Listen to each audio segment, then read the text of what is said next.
Today I'm going to show you how you can directly install ringtones on your iPhone for free. So first, go ahead and get the app, Ringtone Maker and MP3 Converter.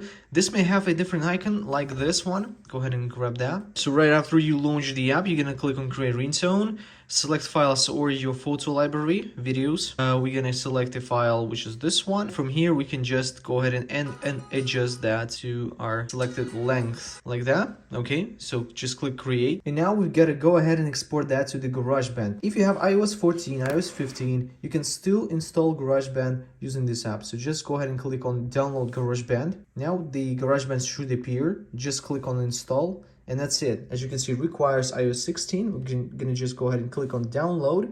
It will still start downloading this app. So we're gonna just continue with our installation. Click on GarageBand. That's gonna export that ringtone. And we're gonna go ahead and click on this created ringtone. Click share, ringtone, continue, export.